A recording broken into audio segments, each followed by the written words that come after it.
আমি ভুল করেছি, ওই সময় ডিজিএফআই এর দেওয়া নিউজ আমার ছাপানো উচিত হয়নি। ১/১১ নেপথ্যে কারা ছিল সেই প্রশ্নে ফের উত্তাল রাজনৈতিক অঙ্গন। তবে জানা যায় সুশীল সমাজের ষড়যন্ত্রের ফসল ছিল সেই সরকার।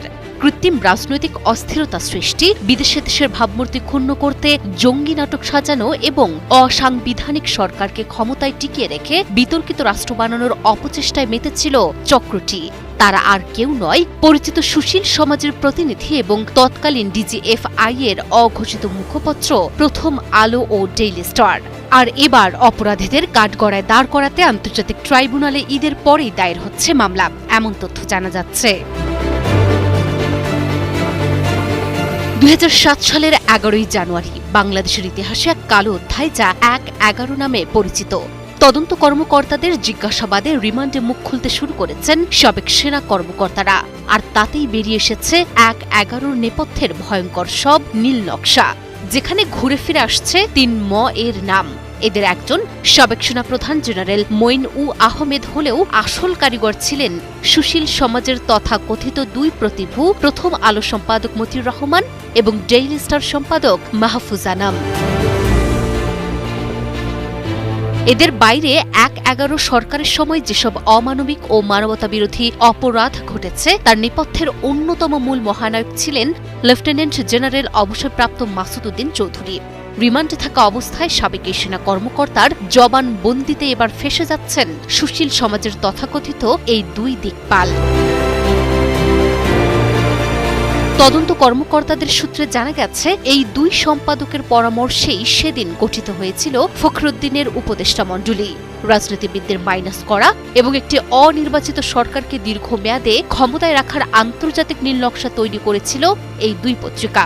একই সঙ্গে জঙ্গি নাটক সাজিয়ে বিশ্বে বাংলাদেশকে একটি বিতর্কিত রাষ্ট্র হিসেবে প্রতিষ্ঠা করার চেষ্টা করা হয়। সেনাবাহিনীকে শেষ মুহূর্তে জাতিসংঘের শান্তি মিশন বন্ধের ভয় দেখিয়ে এই ষড়যন্ত্রে জড়ানো হয়েছিল বলে দাবি করেছেন জেনারেল অবসরপ্রাপ্ত মাসুদ উদ্দিন চৌধুরী।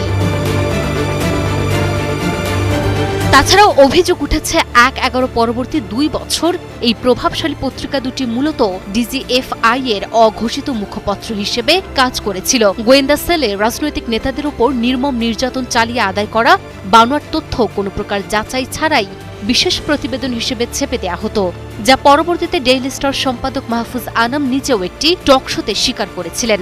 আমার সাংবাদিক জীবনে, এডিটরের জীবনে ওটা হচ্ছে একটা বিরাট ভুল। আমি ভুল করেছি, ওই সময় ডিজিএফআই এর দেওয়া নিউজ আমার ছাপানো উচিত হয়নি। ইট ওয়াজ এ ব্যাড এডিটোরিয়াল জাজমেন্ট। আমি অপকটে স্বীকার করি। আর প্রথম আলো সম্পাদক মতিউর রহমান ভয়েস অফ আমেরিকাকে দেয়া সাক্ষাৎকারে সাফাই গিয়েছিলেন ১/১১ কোনো বিকল্প ছিল না। আজকে ২০২৩ সালে এসে এটা বলতে পারি যে ১/১১ সরকার একটা সঠিক ভোটার তালিকা তৈরি এবং একটা গ্রহণযোগ্য নির্বাচন পরিচালনা করতে পেরেছিল।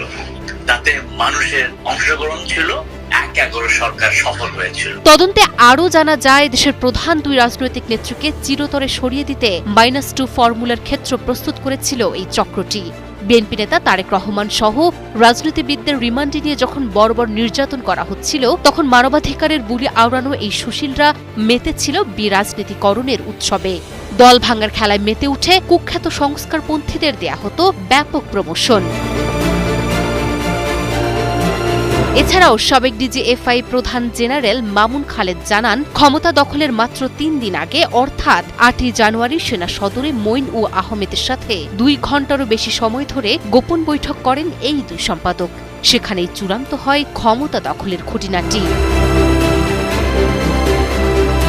এমনকি বঙ্গভবনের রাষ্ট্রপতি ইয়াজউদ্দিন আহমেদ যে লিখিত ভাষণের মাধ্যমে তত্ত্বাবধায়ক সরকারের প্রধানের পদ থেকে সরে দাঁড়িয়েছিলেন, সেই ভাষণের খসড়াও লিখে দিয়েছিলেন প্রথম আলো সম্পাদক মতিউর রহমান। সাবেক সেনা কর্মকর্তারা বলছেন, ১/১১ আদ্যোপান্ত রহস্য লুকিয়ে আছে মতিউর রহমান ও মাহফুজ আনামের কাছে। তাদের জিজ্ঞাসাবাদ করলেই বেরিয়ে আসবে পুরো সত্য। আগামী মাসের শুরুতেই আন্তর্জাতিক অপরাধ ট্রাইব্যুনালে এই